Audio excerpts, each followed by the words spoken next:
Vamos con la presentación.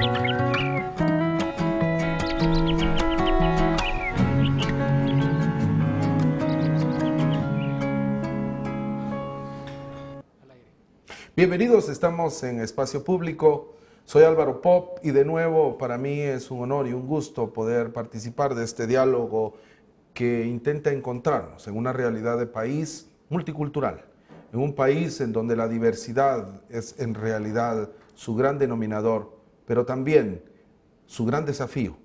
Y pensando en esos desafíos, haciendo un balance de retos y perspectivas, habiendo tenido una reflexión y posiciones desde la parte gubernamental, la idea es hacer un balance también desde sociedad civil. Para eso hemos invitado en esta oportunidad al licenciado Renzo Rosal, que es un analista político. Mucho gusto, Renzo, y gracias por aceptar estar con nosotros en esta oportunidad.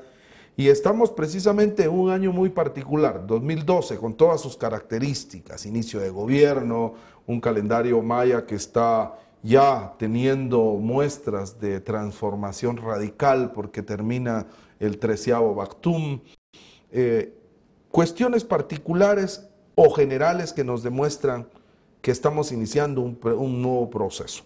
Pero pensando precisamente en la parte política y reconociendo que los contextos son fundamentales para hacer análisis, en términos generales, ¿cómo ves el país? ¿Qué país estamos encontrando a inicios del año 2012? ¿Qué características fundamentales tienen en esa realidad que probablemente nos abruma en términos de su tragedia, pero qué indicadores o qué denominadores, qué elementos más particulares te llaman la atención? Bienvenido de nuevo. Muchas gracias, Álvaro, es un gusto estar acá, así que un agradecimiento en particular y por supuesto que extensivo a TV Maya. Creo que el mundo y Guatemala no es la excepción, estamos en un profundo, ya lo mencionabas tú en el inicio, un proceso de transformador muy interesante, que uno puede leer con doble rostro, creo yo, que puede tener sus, llamémosle, sus luces y sus sombras. Me parece que en este momento, aunque en Guatemala y en la región están, digamos, fundamentalmente tratándose de plantear, no sé si natural o artificialmente, la parte de los vientos positivos, o esa es un poco la venta que tenemos. En general creo que en el mundo el contexto está planteado por una cuestión, una mezcla, una especie como de maridaje entre algunos elementos interesantes que tienen que ver con protagonismos ciudadanos, con movimientos de ciertos grupos particularmente que sí están hablando fuertemente del cambio social, cambio político, articulación, negociaciones, toda esa agenda política que me parece que sí es transformadora y vinculada con otro tipo de elementos que tienen más que ver con una corriente todavía obviamente de mucha carga, llamémosle pesimista, que cuando uno revisa simple y sencillamente los medios de comunicación o la vida misma, pues uno se enfrenta con que hay un pedazo del pastel que es ampliamente caracterizado con estos rasgos pesimistas. Entonces, el tema creo que, para concluir esta primera intervención, creo que en esa mezcla es donde se ubica un poco el tema yo creo que hay un movimiento interesante, protagónico, positivo, que tal vez en Guatemala se está viendo en forma dispersa, que todavía tiene expresiones un tanto discontinuas, pero creo que apuntan, no hablando de gobierno, que no nos interesa tanto lo de gobierno, sino hablándolo en función de periodos más largos, creo que se apuntan a un proceso de transformación y de construcción o de ir perfeccionando el ejercicio ciudadano, que me parece que es interesante, y el contexto internacional, que yo creo que lo interesante es cómo se pueden ir acotando las distancias y lo de transformador que está ocurriendo en muchas regiones del mundo, tarde o temprano tendrá que llegar al país. Hoy no está con toda su fuerza, pero yo creo que sí hay elementos interesantes que van ubicando un contexto en donde los pequeños cambios van a ir apuntando de poco a poco en unas visiones un poco más esperanzadoras. Hoy no está. Me llama la atención la afirmación que haces sobre eso que probablemente está pasando en Guatemala, pero la primavera democrática por un lado, las situaciones de América del Sur, en donde hay una tendencia hacia la izquierda bastante fuerte, cada vez más gobiernos vinculados a una posición de izquierda. ¿Dónde se ubica Guatemala? Pues creo que el tema es que a veces no estamos ubicados, ¿verdad? No estamos necesariamente en ese mapa, y no solamente me refiero al mapa, llamémosle político, geopolítico, en donde sí lo estamos, pero desde la vertiente de la criminalidad, el narcotráfico y demás. Pero en el contexto de este conjunto de luchas y de procesos sociales, no estamos en el mapa necesariamente, o estamos en una especie como de segundo mapa, o el mapita de atrás, digamos, el mapa de al lado. Yo creo que en general lo que tenemos que superar en Guatemala es ese proceso como de, donde sí estamos nosotros recurrentemente, es en el mapa de los estados democráticos en riesgo. Vemos los indicadores que utilizan los organismos financieros internacionales y otro tipo de instancias, digamos, de peso, académicas y no académicas, en donde ahí sí recurrentemente Guatemala está protagonizando, junto con otros países del continente y de otras latitudes, el tema de las democracias en riesgo. Democracias en riesgo, pero efectivamente hay una participación joven muy fuerte de mujeres, del área rural. El último evento electoral trajo consigo esas fuerzas. ¿Eso podría paliar de alguna manera ese riesgo en términos de democracia? Va a poder paliar, digamos, en la medida en que se vaya construyendo frente a ese conjunto de energías que no son todavía sinergias, pero entonces creo que tiene como dos elementos importantes, dos etapas que superar. Por un lado, que se establezcan niveles de convergencia, es decir, que esto sea no solamente movimientos un tanto a veces como dispersos, sino que vayan haciendo un movimiento más armónico. Eso me parece que me es importante. Y vinculado con eso, la segunda grada, diría yo, es convertir eso en movimiento político. Si hay movimiento social, si hay dinámica ahí. Dispersa o no, eso estará por verse, pero no es necesariamente un movimiento político. Y no me refiero, por supuesto, que a lo político partidista, me refiero a político mucho más de sustento. Creo que esos son como, si queremos verlo, como dos condiciones importantes para poder entrar a una escena de mayor, en donde podamos ya finalmente paliar un poco los otros, no son resabios, sino las realidades duras en términos sociales, económicos, políticos. ¿Grupos emergentes? Por supuesto que son grupos emergentes, algunos no son tan emergentes, algunos han logrado, digamos, transitar, pero me parece que todavía el elemento central es la articulación. En la medida en que no haya una necesaria articulación, si querés, inclusive utilizando el argot lamentable de los militares, pero algún tipo de elemento de vínculo táctico y estratégico. Porque hoy a veces lo que hay son alianzas un poco de momento, de coyuntura. Pero saltar, digamos, al tema de la posibilidad de construir un movimiento estratégico, creo yo que hay un poquito de distancia. Preocupa que no consolidamos la democracia, 25 años después. Por supuesto, entonces eso preocupa también en la medida en que, por ejemplo, los estudios de cultura política son estudios acotados, son datos, pero que nos acercan bastante a eso de cultura política que en Guatemala siempre se han dado, la Tirobanómetro, los estudios de cultura política de ACIES, etcétera, ubican precisamente cómo hemos ido en los últimos 5 o 6 años caminando muy fuertemente a contrapelo del resto del continente. Es decir, mientras que los valores de la democracia han ido poco a poco en mayor aprecio en el resto del continente, en Guatemala somos una excepción, porque aquí ha ido, el tema del aprecio a los valores democráticos ha ido a la baja, digamos, sensiblemente, y ha habido un creciente aprecio, si quisiéramos utilizar la palabra de aprecio, por el tema del autoritarismo y su conjunto de rasgos. Entonces me parece que ese sí es valga la redundancia, un rasgo interesante, pero al mismo tiempo tremendamente riesgoso. No, y con muchísima preocupación. Pero regresando, digamos, a grupos emergentes, pueblos indígenas, ¿son parte de esta lógica emergente? ¿Cómo ves las nuevas o las de siempre participaciones indígenas? Bueno, me parece que el buque insignia, si quisiéramos decirlo así, el elemento central, protagónico hoy en Guatemala y del cual evidentemente ya se está jugando un papel de intentar esta articulación deseable que hay que fortalecer y demás, me parece que son cabalmente el tema de yo diría que 2 elementos importantes, los movimientos indígenas y las reivindicaciones, las demandas indígenas, que de a poco se han ido, son indígenas, pero también son del país. Son indígenas, se expresan fuertemente, pero han ido traduciéndose, han ido penetrando una agenda de país. Entonces yo creo que esa transición me parece que me es importante, es clave, absolutamente clave, absolutamente histórica, cosa que no ocurría hace 10, 20 años para atrás, ni siquiera en el marco de la discusión de los acuerdos de paz. ¿El tema llegó para quedarse? Yo creería que sí, pero para que logre finalmente concentrarse tiene que establecer más adhesivos, es decir, los pegamentos tienen que ser, creo yo, un poco más sólidos. Y yo creo que digamos, ese momento de pasar de los adhesivos de mediana duración a un poco más fuertes, creo que esa construcción en la que estamos ahora. Racismo. Algunos creen que no hay. Muchísimo. Y lo complejo de todo es que toda la capa del aparente positivismo y demás deja de lado los rasgos más fuertes, los más claros, en donde tiene que ver con los racismos, con los rasgos claros, evidentes de racismo, de exclusión, de marginación. Pero todo eso parecería ser como una capa de un ingrediente que de a poco todo el conjunto de lo que está sucediendo ahora, esta idea de la homogeneidad del pensamiento, de la homogeneidad de los proyectos políticos, podría darnos como resultado ir dejando de lado otra vez esto. Me parecería que ahí está el reto, de cómo ir sumando, cómo hacer presión, cómo hacer más visible la vigencia de estos rasgos que son absolutamente claros y son los que nos marcan las diferentes Guatemalas. Las diferentes Guatemalas, y precisamente hablando de nuestras diferencias, también tenemos que reconocer que en el ámbito económico hay un serio problema que tenemos que enfrentar.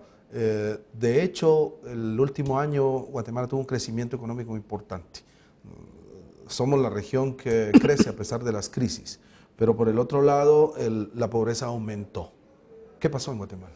Claro que se vuelve a confirmar frente a los datos de crecimiento económico y demás, que seguimos siendo nosotros un territorio, por decirlo así, donde se siguen probando recurrentemente los modelos de derrame. Modelos que están absolutamente, digamos que en términos de otras realidades y en términos de estudios, en términos académicos, ya está muy claro, digamos, que ese modelo de los años 50 y 60 del derrame económico no funciona, modelo de derrame económico. Y aquí seguimos recurrentemente metiéndole más leña a esa construcción que es una construcción fallida. Ahí podríamos después mencionar un poquito de cómo dentro de eso se inserta la famosa y ahora la negociación de las regalías. Me parece que sigue siendo como un leño que va intentando darle fuego a una fogata que está claro que no va a servir para mayor cosa. El modelo económico, tal como Renzo nos lo menciona, aparentemente está agotado. La pobreza está aumentando en la región, especialmente en Guatemala. Pero para hablar precisamente de esa pobreza y los desafíos sociales, vamos a regresar ahora aterrizándolo con un nuevo ejercicio de gobierno que estamos enfrentando, conociendo y sabiendo de que vamos a tener en Guatemala durante los próximos años. Volvemos después de estos mensajes.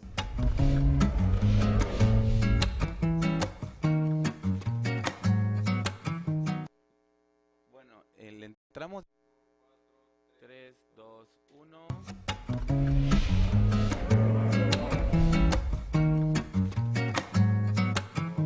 1. Ya, Q. Del rostro maya al cambio. El cambio llegó, dijo el presidente en su discurso de toma de posesión. Un gabinete particular. ¿Qué primera impresión te da el gabinete de gobierno del general retirado Otto Pérez Molina, presidente ahora de la República de Guatemala? Creo que brevemente para segmentar, ¿verdad? Un poco porque no podemos hacer un análisis como muy de paquete. Pero en principio creo que trató de hacer como reunir, una prioridad fue tener gente de confianza. Es decir, tratar de replicar, y yo lo planteo en algún otro momento también, en algún artículo de prensa, replicar el modelo de un Estado Mayor. Es decir, tener una gente cercana. Cuando digo cercanos, pueden ser una combinación de civiles y militares, más militares que civiles, en donde el efecto básico es confianza, no necesariamente como muchas capacidades o mucho conocimiento de la administración pública, aunque hay sus más y sus menos. Entonces yo creo que ese es un poco, yo creo que en general, el general, hoy presidente de la República, trató también un poco de priorizar en algunos campos muy particulares, educación, agricultura, algunos otros carteras en particular ministeriales, tener gente con cierto conocimiento, es decir, ciertos, llamémosle expertos.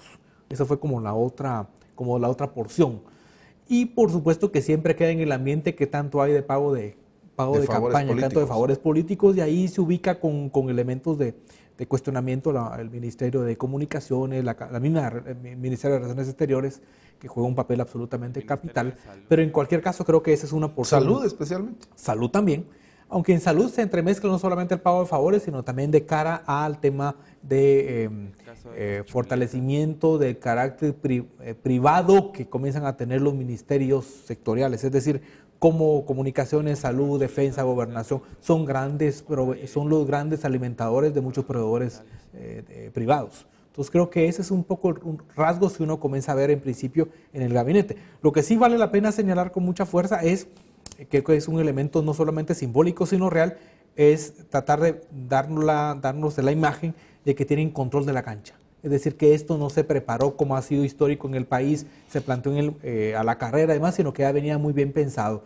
Y creo que el anuncio con bastante anticipación de quiénes iban a estar a cargo de la secretaría, de los ministerios, creo que fue un mensaje positivo. Que va a durar lo que dure, va a durar poco o mucho en la medida ya no solamente de los anuncios, de los simbólicos, sino en la medida de los resultados. Y eso, por supuesto, que estamos en una etapa muy temprana.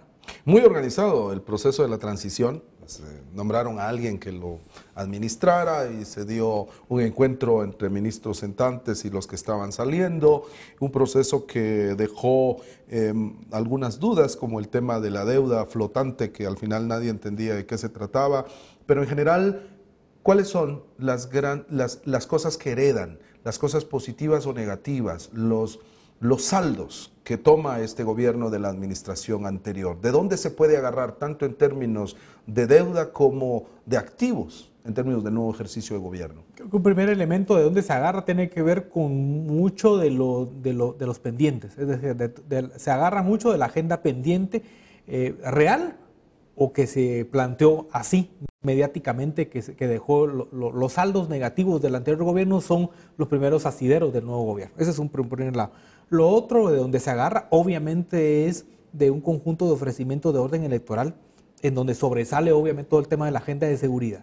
Y desde ahí el hecho de que los primeros días del nuevo gobierno se constituyen los primeros 3, 5 y ahora 6 fueras de tarea, es decir, tratar de tener respuestas fuertes a lo que fueron las principales banderas y que se traduce menos ya no electorales sino políticos como los asideros de la gobernabilidad de este país. Es decir, si este gobierno falla en la agenda de seguridad o no comienza a mostrar resultados, la cosa se le deteriora a una velocidad mucho más rápida que la de los gobiernos anteriores, para decirlo de ahí. Entonces creo que esos son como los asideros. Y evidentemente algo que le deja el gobierno anterior, que fue como la punta de lanza del gobierno del ingeniero Álvaro Colón, es el tema de los programas sociales. Sí. Es decir, en el planteamiento programático del Partido Patriota seguramente el tema social pues siempre ha estado, pero era una porción más pequeña, es decir, se amplió esa porción en la medida en que le permite darle continuidad a programas que pudieron de haber demostrado que tienen, mejor dicho, elementos interesantes, positivos. Y que en términos de inversión fueron mayores que en los últimos 50 años. Absolutamente, entonces ese es un issue, ese es un elemento positivo del cual hay que tomarse sí o sí,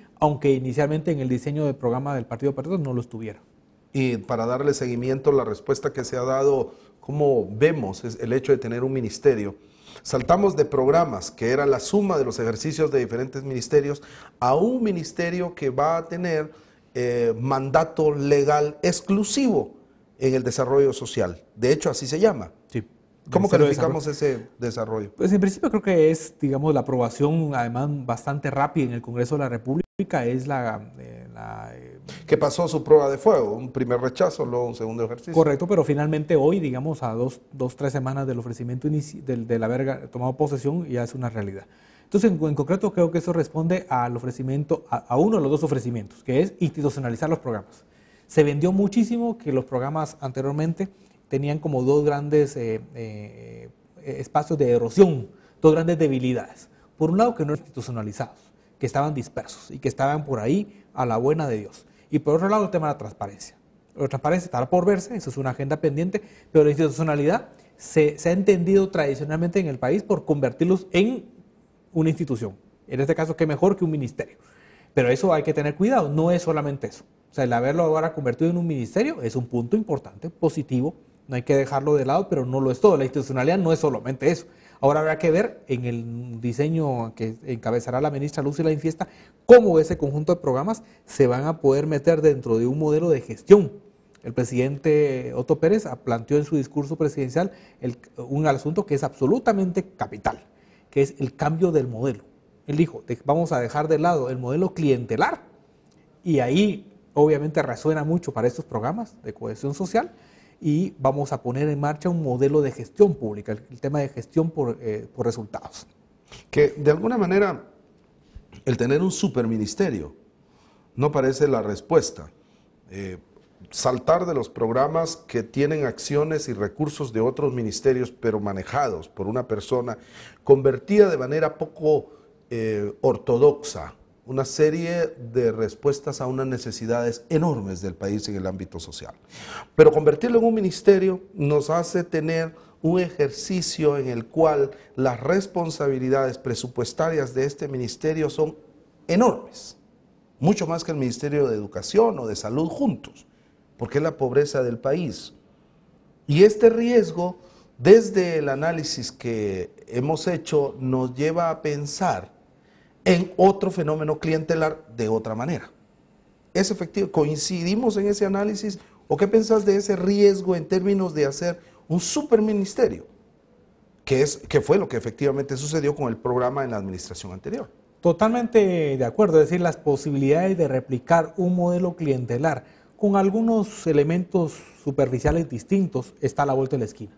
Entonces, de ahí, porque ahí depende, primero es como bien se mencionó acá, es un superministerio, es decir, con los recursos que tiene pasa a ser de los primeros 4 o 5 ministerios de mayor presupuesto. ¿Y será efectivamente un superministerio? Eso va a depender, digamos, de las capacidades que se tengan.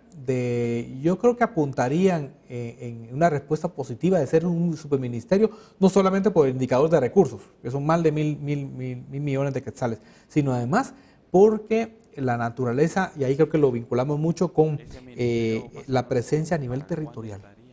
Esto, lo que haga a nivel territorial este ministerio, junto con lo que ya tiene el despliegue en el Ministerio de Gobernación y la Defensa, por decir esto, y Educación un poco, pone, digamos, cumple un objetivo importante, que es conseguir la mayor presencia del Estado en el territorio, cosa que otros ministerios no tienen ese encargo o no lo han podido cumplir bien, como Agricultura, digamos, en este caso si hay un encargo de orden estratégico. Entonces yo creo que sí tiende a convertirse en un superministerio en la medida no solamente del tema de recursos, sino el tema fundamentalmente de que logre o no aglutinar la presencia de mujeres, además de un activo social comunitario de primer orden que son las mujeres a nivel de los lugares más recónditos del país. ¿Cuánto tiempo lleva a poner un ministerio de esta naturaleza?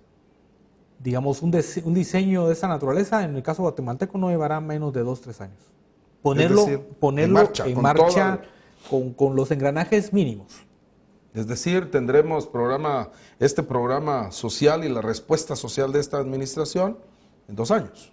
Claro, eso yo voy a hacer una comparación ahí muy rápida, si me lo permite, que es un poquito lo que pasó con el RENAP, que no tiene nada que ver con sus funciones, pero es cuando se aprobó el RENAP, era poner en marcha un registro, pero al mismo tiempo tenía que comenzar a emitir un DPI y es decir, cargaron la procesión con 3 o 4 tareas al mismo momento, fueron en paralelo.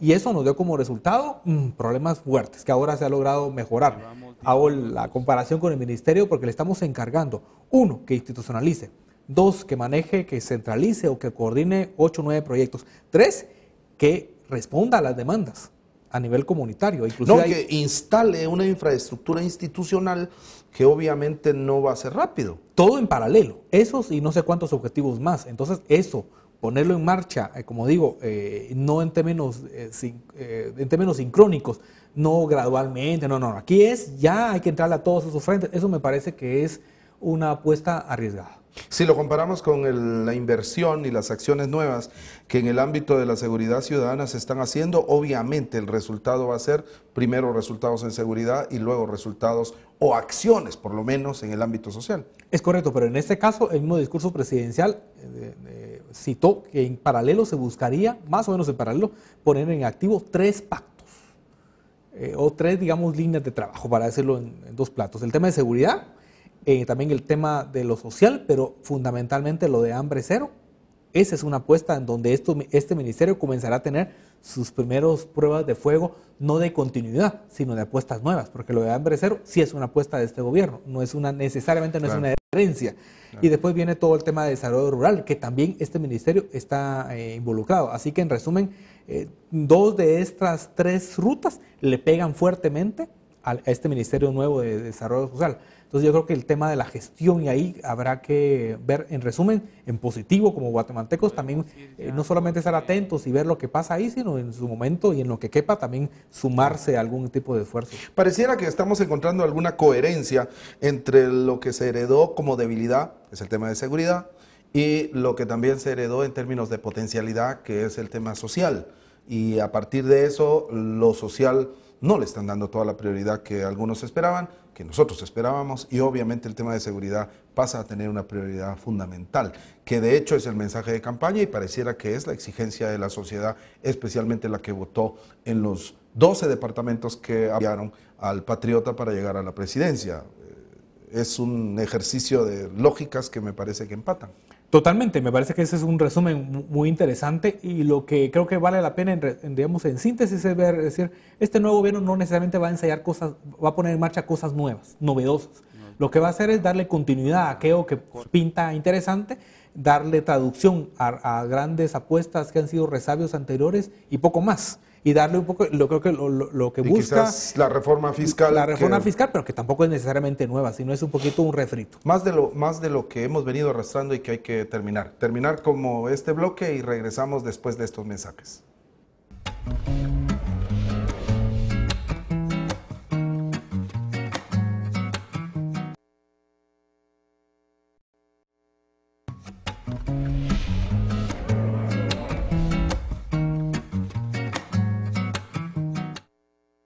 Público, y hablamos con Renzo Rosal sobre un momento que no hemos terminado de transición desde mi análisis, porque inició antes de la toma de posesión, luego todo el ejercicio de la toma de posesión, que no es el domingo en el acto, sino hay toda una serie de actividades de firmas y de traslados, no solo ya de información, sino de documentos y de posiciones legales.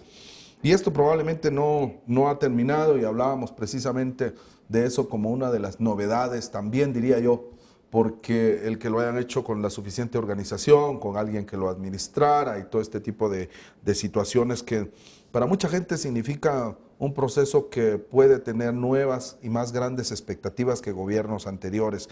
Pero un presidente militar, ex militar, ¿es un gobierno militar? Creo que tiene rasgos muy evidentes, por lo menos de primera línea, tiene rasgos muy claros. Y eso no solo tiene que ver con las personas o quién es el presidente, eso es una parte, por supuesto, ni quiénes son ministros o viceministros o secretarios, sino tiene que ver también con la puesta en marcha de primeras medidas.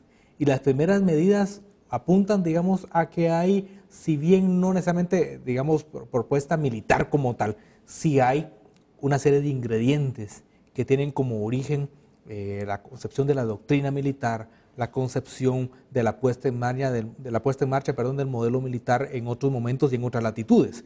Es decir, hoy por hoy, sí, la agenda que más se está empujando, que es la obvia, la agenda de seguridad, es ahí donde uno puede comenzar a notar que hay, digamos, algunos elementos, algunos muy visibles y otros menos visibles, que tienen un origen o que tienen una expresión propia de la óptica militar. Pero esos apenas visibles, diría yo, porque las decisiones están por tomarse, pero el que el vocero del ejército haya dicho que tienen más de 20 solicitudes para instalar destacamentos y abrir una serie de instalaciones militares en el interior del país, es una manera bastante agresiva, diría yo, de iniciar un gobierno que está encabezado por un militar y que obviamente está dando estas señales que estás mencionando. Claro, y podríamos sumarle otra señal, por ejemplo, mientras que la reunión con los comisarios de la Policía Nacional básicamente fue para jalar las orejas, para alinearlos, por así decirlo, el mensaje con el alto mando del ejército fue de apoyo, es decir,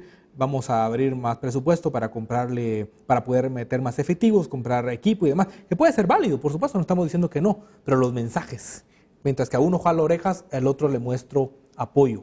Efectivamente. No, y los mensajes pueden venir de la mano de este tipo de acciones, el que continuemos como en los últimos 3 gobiernos con fuerzas combinadas, no hay nada novedoso. Lo novedoso ahora son estos grupos de fuerzas de tarea que tienen tareas específicas, pero cosas novedosas en seguridad todavía no hemos encontrado, no se ha visto realmente, a pesar de ser el fuerte, a no ser este tema de militarización. Sin embargo, la pregunta además que me salta ¿es un riesgo? Yo creo que depende por dónde se mire. Lo que en este momento, siendo muy pragmático, diría que es una realidad.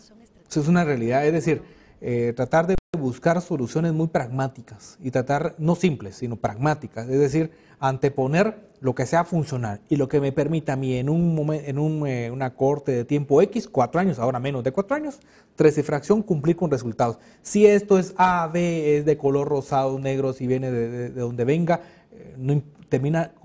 la idea es, termina importando poco y tratando de plantearse mediáticamente que no nos interese necesariamente eso, sino finalmente los resultados. Yo creo que ese es un elemento trascendente que vamos a ver de aquí en adelante con mucha más fuerza. Es decir, si lo hace A o B, no importa cuáles son sus orígenes, su pasado, oscuro, gris o blanco. El tema es que pueda cumplir con una función, que pueda dar resultados, digamos que en el corto plazo. Eso me parece que es un mensaje capital que se está poniendo en marcha. Yo mantengo una preocupación en el tema de encontrar un balance entre el fortalecimiento de las capacidades militares y el fortalecimiento de nuestras capacidades policiales como Estado. Y en ese balance estamos encontrando un mayor desarrollo de lo militar que de lo policial. Lo has mencionado en términos de un ejercicio que no tiene toda la inversión y todo el respaldo en términos policiales. Y por el otro lado, el hecho de que alguien que no sé qué tanta experiencia, toda la buena voluntad y mi respeto, pero no sé qué tanta experiencia va a tener en el proceso de reforma policial que Helen Mack había iniciado, claro, y que ahora está a cargo de Adela de Torreviarte. Sí. ¿Cómo ves ese balance de apuestas, de inversiones en un planteamiento de nuevo gobierno que trae consigo toda la fuerza de vender en campaña la seguridad ciudadana? De momento hay un desbalance absoluto en ese sentido. Es decir, se reconoce que los pasos dados por Helen Mack en el tema de la reforma policial es una de las banderas que se hereda del gobierno anterior. Hasta ahí vamos. Pero en el discurso. En el discurso. Pero digamos, en el accionar, inclusive hay una cierta como casi desprecio por el tema. Porque decir, bueno, la reforma policial es un tema, es un planteamiento de mediano plazo. Y es cierto, pero no por ser de mediano plazo, ese me sirve a mí como lema para sacarlo de la jugada. Pero eso es lo que está ahí planteado. Entonces, ahí va caminando. Entonces, decir, bueno, ahí va Adela y su equipo más o menos en una cuestión que no va a dar resultados a corto plazo y que además no es ese su objetivo. Mientras que por el otro lado va a tener la porción más grande del pastel en la cuestión del corto plazo. Y en el corto plazo tiene que ver Ministerio de Gobernación, fundamentalmente las fuerzas de tarea, lo de la apertura de las brigadas ya anunciadas y ahora ya oficializadas, 2 nuevas brigadas del ejército, uno en el Petén y la otra en San Juan, Zacatepeques, que tiene un mensaje interesante. Y entonces ese mensaje, digamos, entonces la traducción del discurso electoral que buscaba cierta simetría en esto, en la práctica hoy no hay una absoluta asimetría. ¿Y cómo tiene que jugar, no sé si es la palabra correcta, pero cómo tiene que manejar el tema de los grupos o los comités organizados en muchas comunidades, en barrios? ¿No son fuerzas paralelas que o se han ido de las manos del Ministerio de Gobernación o se irán pronto? Claro, y que además me parece primero que ese es un tema capital, ese es un tema absolutamente central y no es un tema por lo tanto digamos que esté ahí en secundario, pero también hay que entender como las lógicas de que han dado lugar a este tipo de expresiones a nivel comunitario.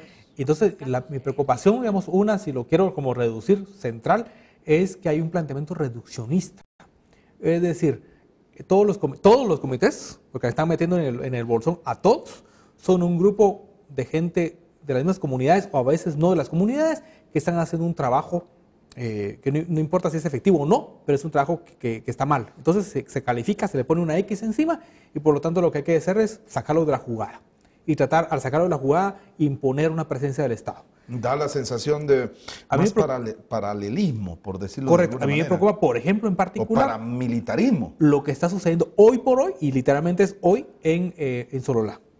La captura, digamos, e ir a buscar todavía a otros miembros, algunos ya están en la cárcel, a otros miembros de los comités de seguridad de Panajachel no es un asunto tan simple. Es decir, este grupo no es un grupo que uno pueda sindicar de ser un grupo paramilitar o ahí, sino esto es una construcción a nivel comunitario muy fuerte que podemos solamente encarcelándolos, metiéndolos por ahí, ya se acabó el asunto. Ese caso de Sololá es muy particular, pero tal vez paradigmático. ¿Cómo debe manejarlo el Ministerio de Gobernación y este gobierno? Ahí De cara a sus raíces comunitarias, como muy bien has mencionado, o no. Probablemente hay manipulación. De todo hay, ¿verdad? Porque yo creo que aquí lo interesante es, este es un ejemplo muy clave en donde se pueden vincular herramientas de la inteligencia, no solo militar, sino también de la inteligencia civil. Es decir, de la inteligencia civil tiene mucho que ver con identificar cuáles son las razones por las cuales esos grupos comunitarios no solamente se conformaron, sino además llegaron a tener un poder, o tienen todavía un poder, digamos, a nivel importante ahí. Para decirlo así, tiene que ver con una especie como de acuerdo entre grupos sociales y grupos empresariales de Panajachel, que en un momento determinado deciden darle un poco de apoyo a grupos de ahí para sacar a grupos de narcotráficos que se estaban peleando la plaza de Panajachel y municipios circunvecinos. O sea, tenía una razón, digamos, de sacar de la jugada a actores del narcotráfico y a los mismos empresarios hoteleros, restauranteros de Panajachel les convenía esto. Entonces, ahora, sacar de la jugada a estos comités, ¿qué es? ¿Darle respaldo a los grupos narcotraficantes locales? ¿Es confirmar que esa plaza ya se le dio en premio a o a B? ¿O qué es? Y ahí regresamos a la necesidad seria de fortalecer sociedad civil en términos de una exigencia por lo civil de la Policía Nacional, por lo civil en términos de inteligencia y de las capacidades del Estado de imponer la ley, el respeto a estas lógicas que desde un Estado de Derecho deberíamos de tener, pero las emergencias y las urgencias en términos de seguridad a veces son más poderosas y nos llevan muchas veces a pensar en hacer juicios sumarios.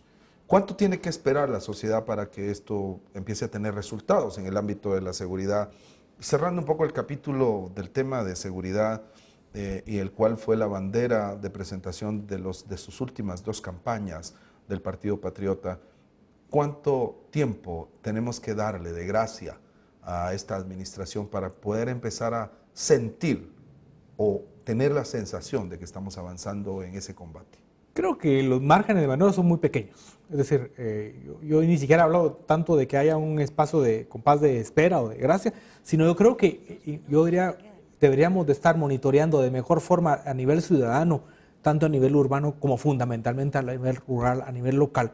Estar monitoreando todos estos momentos de preparación, que por supuesto no están arrojando resultados, porque seguro lo vamos a ver después, pero todo este momento de preparación termina siendo tan importante como los resultados mismos. Entonces yo creo que es ahí donde deberíamos de meterle más el asunto, porque ahora lo estamos dejando, estamos solamente como que tomamos distancia. Le estamos dando ese compás de espera al nuevo gobierno y cuando resuenen las campanas es cuando tengan problemas, que la cosa se complique más, se le salga del huacal. Entonces me parece que deberíamos tener un ejercicio efectivo de auditoría social. Yo casi que le llamo auditoría política, pero auditoría de ejercicio del poder ya. Entonces, toda esta energía que tuvimos el año pasado en el marco electoral y demás, perfecto, pero habrá que ver cómo lo traducimos y cómo le damos suficiente o más impulso todavía de monitoreo postelectoral. Vamos a regresar a hablar precisamente del tema de la coherencia de las decisiones que se están tomando en el ámbito gubernamental para este tipo de decisiones y este tipo de propósitos, de los nombramientos de gobernadores, el papel de sociedad civil en la propuesta de ternas y cómo de alguna manera también el crimen organizado puede estar involucrado detrás de ciertos respaldos o no. Lo hablaremos después de estos mensajes.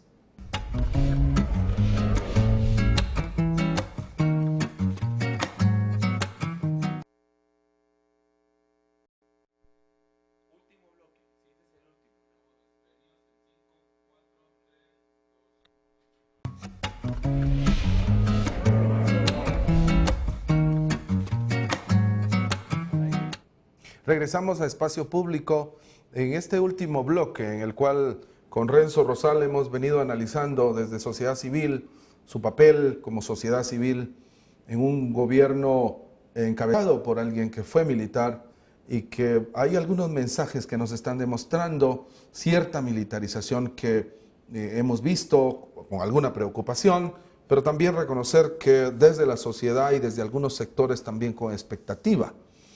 Pero regresemos ahora a estos mensajes que mencionabas. En algún momento dijimos, hay ciertos niveles que demuestran, no niveles, ciertas acciones que demuestran ese empoderamiento de lo militar. Pero hay una situación, y con eso empezábamos una reflexión, y es un nuevo gobierno del rostro maya al cambio. Y para cerrar nuestro programa, ¿cómo el tema de pueblos indígenas está manejado, planteado, y qué mensajes estamos recibiendo de esta nueva administración en ese tema fundamental? En un momento en donde se discute la reforma fiscal, donde se habla del tema de seguridad y de las nuevas acciones, donde se habla de situaciones económicas y las posiciones de gobierno alrededor de ellas, pero en el tema de pueblos indígenas, ¿qué mensajes estamos recibiendo? ¿Crees que son conscientes o no? ¿Cómo vemos el tema? Por un lado, creo que hay como 2 o 3 mensajes muy claros. Por un lado, el sentido de unidad.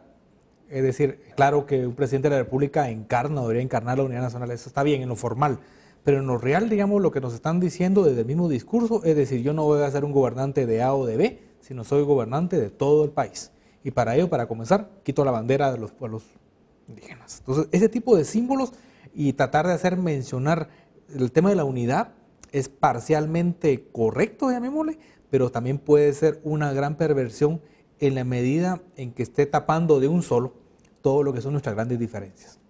Nuestros grandes elementos que no solamente no podemos olvidar, sino además son más que evidentes, más que obvios. Entonces yo creo que ahí lo de la unidad, es decir, sí, la unidad, pero ¿reconocemos o no? Hay que preguntarse si el gobierno actual está reconociendo o no los grandes elementos que también nos hacen, que provocan y han provocado históricamente nuestras grandes diferencias. Ese es un tema. El otro concepto básico también que puede tener dobles o triples caras es el tema de la reconciliación. El presidente Otto Pérez planteó en su discurso también el tema de la reconciliación. No la terminó de definir, el discurso tampoco es mucho para eso. Dijo, por ejemplo, que este gobierno iba a encarnar un poco la agenda, digámosle, pendiente de los acuerdos de paz, perfecto. Que este gobierno va a ver muchos adelante, sí, pero eso significa ver hacia adelante y no ver hacia atrás, duda, uno. Segundo, hizo una mención que no es de interpretación de uno, sino así la dijo, que hay grandes traicioneros o grandes, llamémosle, enemigos de la paz. Hasta ahí va, pero se atrevió todavía a mencionar. Y muchos de esos enemigos o los traicioneros de los acuerdos de paz están recibiendo financiamiento internacional. Este es un mensaje muchísimo más acotado, muchísimo más claro y peligroso al mismo tiempo. Entonces hay ahí como que un elemento de doble agenda. Hablamos de reconciliación, hablamos de los acuerdos de paz. Sí, pero al mismo tiempo estamos calificando que existen unos enemigos de la paz y que son, pues si uno lo puede poner así, ONGs, movimientos que están recibiendo financiamiento externo. Entonces ahí hay un asunto discordante, complicado. Un siguiente mensaje que me parece que hay que poner en el análisis igualmente, y me gustaría tu opinión al respecto para ilustrar a nuestros televidentes sobre lo que podemos esperar o no, o hacia dónde debemos de vigilar con mayor cuidado. Es que en el tema del presupuesto, que de hecho, a pesar de ser la legislatura anterior, encabezada por Roberto Alejos y sobre todo con diputados oficialistas de la UNE, se dio una aprobación presupuestaria que disminuye las capacidades financieras de la institucionalidad indígena dentro del gobierno. Esto es un ejercicio que negoció el Partido Patriota y que ahora va a administrar en términos del Ejecutivo. Igualmente, este no es un mensaje de los temas que le va a dar menos prioridad, por no decir no le va a dar prioridad en la nueva administración, o cómo va a manejar también desde esa institucionalidad el tema de los pueblos indígenas. Es un mensaje o un conjunto de mensajes muy claros. Es decir, el presupuesto es por excelencia aquí o en cualquier parte del mundo la expresión más pura, más directa de las políticas públicas. Es decir, es la política de las políticas públicas, la macropolítica. Entonces, lo que no está en el presupuesto no existe. O lo que está en menor escala. Como dicen los mexicanos. Sí, o lo que está, digamos, guardadito por ahí en los espacios de tercera, cuarta importancia, van a estar expresados ahí. No hay posibilidad alguna de que algo que hoy esté reducido en una gavetita por ahí escondido, de repente aparezca en una gaveta grande. Esa magia no existe en el tema presupuestario. Entonces, es decir, que esa es una expresión concreta. Y si eso lo combinamos con que en el planteamiento del Partido Patriota la mención que se hace sobre el tema de pueblos indígenas es una mención bastante superficial, dispersa, que además no se concreta. Entonces, me parece que en dos platos lo que vamos a encontrar es, yo diría, no solamente más de lo mismo, más de los espacios marginales, sino además una intencionalidad, una evidencia muy clara sobre una intencionalidad de jalar o intentar jalar a los pueblos indígenas para que vayan apoyando las otras políticas y las importantes. Es decir, sumarlos a que en la agenda de seguridad, la agenda de desarrollo social, las otras agendas que sí son las autopistas, se sumen los pueblos indígenas, pero no necesariamente destacando, y yo no veo ninguna posibilidad de que haya una, por así decirlo, o una autopista, una ruta propia de los pueblos indígenas. Eso no lo veo. Eso, si uno lo traduce, es como decir, bueno, la autopista, la calzada Roosevelt o cualquier ruta grande, los pueblos indígenas son una calle que me lleva a la Roosevelt, pero no son más que una calle, un elemento de alguna forma, aunque es muy fuerte, más accesorio. Sí. Y hablando de los mensajes, de algo que tenemos que analizar con atención es el tema del discurso.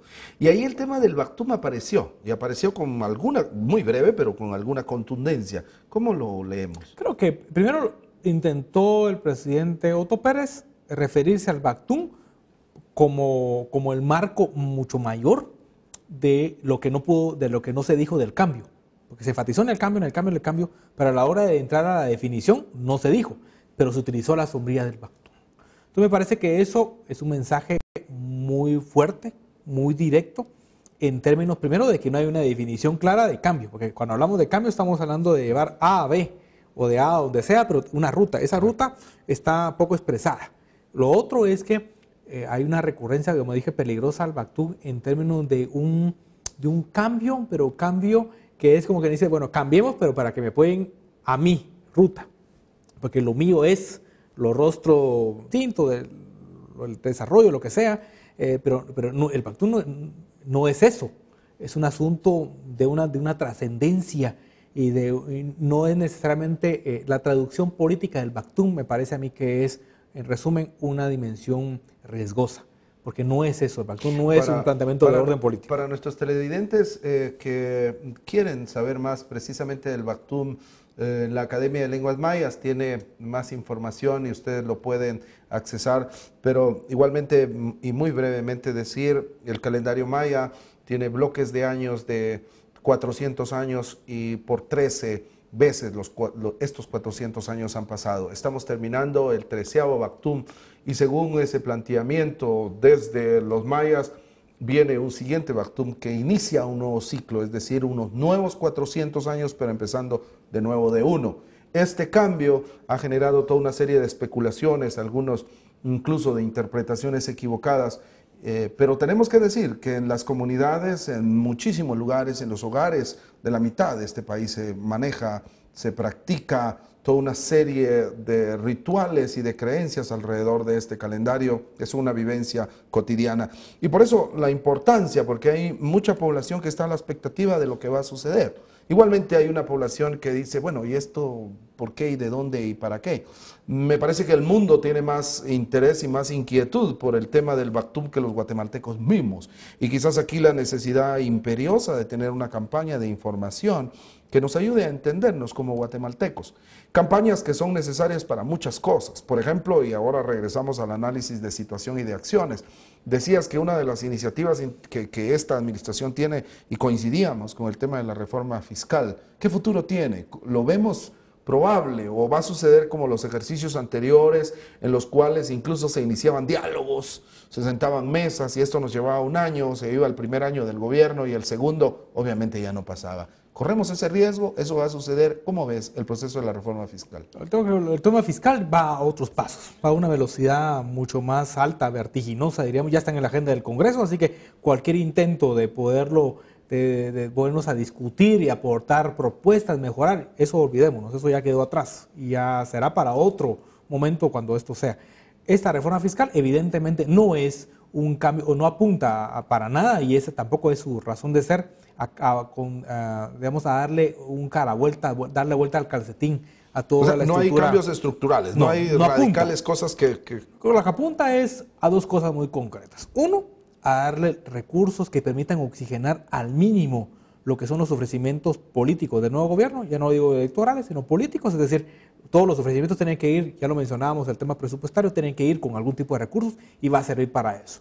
Cuando vemos los mismos datos que mencionan ahora desde el Ministerio de Finanzas y desde la misma Presidencia de la República, apuntan que vamos a tener, en el mejor de los casos, el mejoramiento en un punto porcentual en la carga tributaria del país. Es decir, pasar del 11 actual, pasar al 12, al 12.5. Es decir, retroceder. Llegamos a la meta de hace 15 años, cuando se firmaron los acuerdos de paz, Sí. nos pusimos esa meta y que ahora estaríamos consiguiendo. Claro, por supuesto que eso no es poca cosa, es Claro. importante, pero va a servir para poner, digamos, los recursos mínimos que requieren poner nuevamente en funcionamiento, porque no lo está, muchas partes de la maquinaria de la administración pública, y para cumplir con los ofrecimientos y respaldar todas estas iniciativas que se han planteado fuertemente y que son los estandartes, los pilares del proyecto político del general Otto Pérez. También va a servir en alguna medida para ayudar a cubrir el famoso agujero fiscal, como que además el agujero es tan negro que no sabemos, la deuda como tal, la deuda pública, la deuda flotante, como no sabemos de qué tamaño es. En cualquier caso, estos 4.000 y pico 4.500 quetzales que va a permitir la recaudación, millones de quetzales que va a permitir esta nueva reforma fiscal, va a ayudar a tapar parte de ese agujero, parte pequeña o parte grande, pero hasta ahí. Entonces, esperar, digamos, que la reforma va a ir tratando de pegarle fuerte a la estructura tributaria del país, no. ¿Vale la pena este desgaste tanto político de gobierno como de la sociedad misma que va a ponerse a repensar muchas acciones de gobierno? ¿Vale la pena si no tiene y no trae consigo reformas más contundentes? Yo creo que el elemento central que nos deja a la ciudadanía en general es la importancia de ponernos realmente a pensar de qué se trata, qué es y qué no es una reforma fiscal. Yo creo que ahora hay que hablar, de hecho, el mismo gobierno ya no está utilizando tanto lo de reforma fiscal, sino que está hablando de como un pacto de actualización, un asunto que significa que sí hay algunos ajustes importantes, me parece que hay una visión interesante, pero que solamente cubre un pedazo de todo el rompecabezas. ¿Gana alguien con esta reforma? ¿Pierde alguien? Creo que en general, vamos a ver, creo que gana el gobierno. Gana fundamentalmente la estructura de la administración Claro, porque pública. con ese porcentaje que estás Permite diciendo... operar, permite claro, aceitar un poco y permite ejecutar cosas. Ojalá. Lo segundo es que creo que ganamos como país en la medida en que hay algunos, digamos, nudos que teníamos a nivel tributario y que esta propuesta está como desatorando. Es decir, hoy por hoy clarificar si el impuesto sobre la renta realmente atiende a la renta y todo esto, me parece que sí ayuda en eso, pero de impacto real a la gente, creo que está por verse. Está por verse si los recursos van a lograr llegar realmente a la estructura de la maquinaria pública y si esto se va a dar la vuelta, digamos, y convertirse en insumos que permitan el mejoramiento de las condiciones del país. sí. Y a manera de conclusiones y sobre todo cerrando este programa, tenemos que olvidarnos de los actos de reconciliación, de las solicitudes públicas de perdón, que en el caso del gobierno del ingeniero Álvaro Colón lo vimos con algún ritmo, todo el programa de resarcimiento que desembolsó importantes cantidades de millones de quetzales para este propósito, incluyendo la solicitud de perdón a Jacobo Arbenz. ¿Este tipo de situaciones se van a repetir en esta administración o no lo vamos a ver? Creo que se van a ver menos, pero creo que no solamente en cantidad, sino en profundidad, porque yo creo que ahora están como que hay un poco más de condiciones de lado y lado, porque lamentablemente la agenda de reconciliación todavía es, digamos, un deber ser, falta mucho por hacer, pero yo creo que las grandes complicaciones tienen que ver con reconciliación, perdón, reconciliación, justicia. Creo que en la medida en que solamente se estaría trabajando un pedazo, digamos, del triángulo y no los otros dos que tienen que ver con justicia e historia. Esto casi que es un cuadrado, ¿verdad? Reconciliación, perdón, justicia, claro, historia. Y si solo atendemos a un pedazo de los cuatro, me parece que sería, digamos, habríamos como país evidentemente retrocedido. Yo creo que una agenda... Además, el tema de la reconciliación no es una agenda de proyectos, ¿verdad? Sino es una agenda muchísimo más profunda. Creo que esa puede ser una de las patas más flojas y una de las patas más sensibles de esta nueva administración. Muchísimas gracias, Renzo. Me parece que tenemos que reconocer que estamos ante un gobierno que tiene mensajes que todavía tenemos que estudiar con cuidado, algunos y otros reconocer como preocupantes. Mantener la expectativa positiva de que efectivamente el país va a avanzar, no podemos hacerlo de otra manera. Pero sí, efectivamente, el tema de la militarización preocupa, el tema de la capacidad de sociedad civil, de poner una vigilancia constante al ejercicio de gobierno desde el interior del país, el tema de los pueblos indígenas no aparece en la agenda ni en el accionar del nuevo gobierno. Hay algunas cosas que preocupan, se ve con mucha expectativa positiva todo el tema de la reforma fiscal, pero hemos coincidido en que realmente los resultados no van a ser tan grandes como se espera. Hemos hecho un ejercicio que es totalmente inacabado, efectivamente, pero la idea es proponerles y dar insumos al debate que tiene que desarrollarse en comunidades, en familias, en el ejercicio de la ciudadanía desde esta sociedad multicultural. Soy Álvaro Pop y para mí fue un gusto estar con ustedes y agradezco a nuestro invitado de hoy, Renzo Rosal, y nos vemos en una próxima oportunidad.